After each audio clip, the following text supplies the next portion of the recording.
मित्रांनो, गुरुपौर्णिमेच्या हार्दिक शुभेच्छा सर्वांना।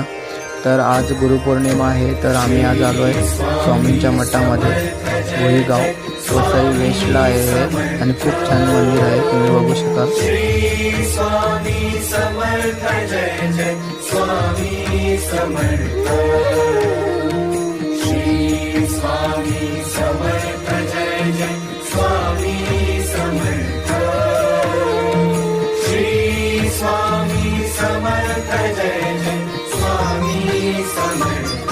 मुखी स्वामी नाम घेता जन्माचे सार्थक, मुखी स्वामी नाम घेता जन्माचे सार्थक, राहो तुझी कृपाशी, राहो तुझी कृपाशी स्वामी।